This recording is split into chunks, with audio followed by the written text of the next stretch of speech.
ফ্যাসিবাদীদের কিংবা আওয়ামী লীগের বাংলাদেশে নির্বাচন করার প্রশ্নটাই এখন অবান্তর। বিচার সহ যেই বিষয়গুলো আছে সেগুলো সমাধান হওয়ার আগ পর্যন্ত যারা নাজিদের মতো গণহত্যা চালিয়েছে তাদের বাংলাদেশ থেকে নির্মূল করা উচিত। যেই নতুন বাংলাদেশ বিনির্মাণ করার কথা বলছি, সেই নতুন বাংলাদেশে আবারও পূর্বের ফ্যাসিবাদী সময়ের মতো শিক্ষা প্রতিষ্ঠানে এ ধরনের হামলা অত্যন্ত দুঃখজনক। আমরা ইতিমধ্যেই আইনশৃঙ্খলা বাহিনীর সাথে কথা বলছি যথাযথ ব্যবস্থা নেওয়ার জন্য, যে কারা এটার পেছনে জড়িত আছে তাদেরকে দ্রুত আইনিভাবে তাদের বিরুদ্ধে ব্যবস্থা নেওয়ার জন্য। এবং আমরা চাই যে আগামীর বাংলাদেশে কখনোই যে ফ্যাসিবাদের সময়ে যেই ইভিল প্র্যাকটিসগুলো ছিল, ক্যাম্পাসে ছাত্রদের উপর নিপীড়ন, নির্যাতন, গেস্ট রুম, গণরুমের মতো যেই বিষয়গুলো ছিল, ছাত্র রাজনীতির যেই নেতিবাচক দিকগুলো ছিল, সেগুলো আর কখনোই ফিরে না আসুক। এবং সেটা ফিরে না আসার জন্য সকল ছাত্র সংগঠন থেকে শুরু করে রাজনৈতিক সংগঠন সকলের প্রতি আমার আহ্বান থাকে। সঠিকভাবে তদন্ত হওয়ার পূর্ব পর্যন্ত এটা বলা উচিত হবে না যে আসলে কারা এটা ঘটিয়েছে। আমরা আইনশৃঙ্খলা বাহিনীর সাথে কথা বলছি, এই বিষয়টি পুঙ্খানুপুঙ্খ তদন্ত করে ভিডিও ফুটেজ যা ছবি আছে সেগুলো দেখে কারা এর সাথে জড়িত, কারা অস্ত্রের মহড়া দিয়েছে, সে যেই হোক, তার পরিচয় যাই হোক, তাকে শাস্তির আওতায় আনার জন্য যথাযথ ব্যবস্থা নেওয়া হবে।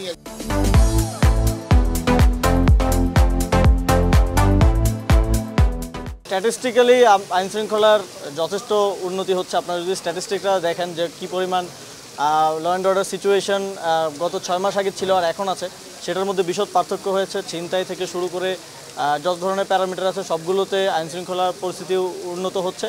তবে যেহেতু এটা একটা ট্রানজিশনাল পিরিয়ড, আমরা একটা বিশেষ সময় পার করছি, সুতরাং এই মুহূর্তে এবং জুলাই গণঅভ্যুত্থানে পুলিশকে যেভাবে জনগণের বিরুদ্ধে দাঁড় করে দিয়ে পুলিশের মোরাল ব্রেক করা হয়েছে, তারপরে সেই পুলিশ মাঠে গিয়ে কাজ করাটা অনেক বেশি কঠিন এবং এক ধরনের চ্যালেঞ্জ।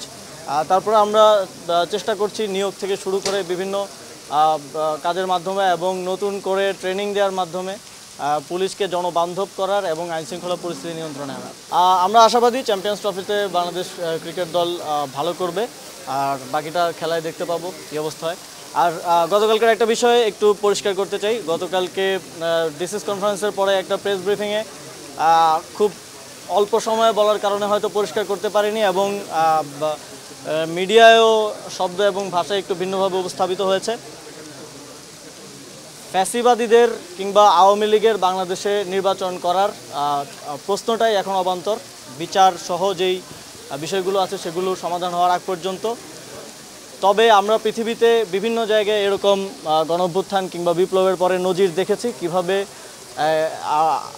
এই অবস্থা থেকে উত্তরণ করা যায়। সেই নজিরগুলোকে ফলো করে ট্রুথ কমিশন কিংবা এই ধরনের ব্যবস্থার মাধ্যমে কিভাবে আওয়ামী লীগের বিষয়টা সমাধান করা যায় সেটা নিয়ে সরকার কাজ করবে। আমরা দেখেছি যে শুধু নিষিদ্ধ করেই একটি এরকম সংগঠনকে তার রাজনৈতিক কার্যক্রম পুরোপুরি বন্ধ করা যায় না। আওয়ামী লীগ জামাতকে নিষিদ্ধ করেছিল 2008 সালে, কিন্তু তাকে রাজনীতি করা থেকে বিরত করতে পারেনি। আমরা শুধু নিষিদ্ধ না, আমরা মনে করি যে এই ধরনের একটি ফ্যাসিবাদী দল যারা নাজিদের মতো গণহত্যা চালিয়েছে তাদের বাংলাদেশ থেকে নির্মূল করা উচিত, এবং সেটা করার জন্য শুধুমাত্র লিগ্যালি নিষিদ্ধ করা দিয়ে সমাধান নয়, অবশ্যই আইনি প্রক্রিয়ায়, বিচারিক প্রক্রিয়ায় আওয়ামী লীগকে নিষিদ্ধ করা উচিত। এবং এর পাশাপাশি সামাজিকভাবেও তাকে, সামাজিক এবং আদর্শিকভাবেও তাকে এলিমিনেট করার জন্য যে ধরনের উদ্যোগ নেওয়া প্রয়োজন সরকার সেগুলো নেবে।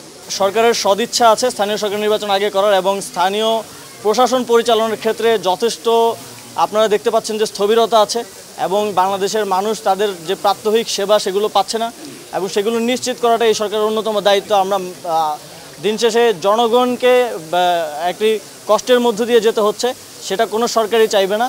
আর সেই কারণে আমি ব্যক্তিগতভাবে মনে করি স্থানীয় সরকার নির্বাচন হয়ে যাওয়া উচিত।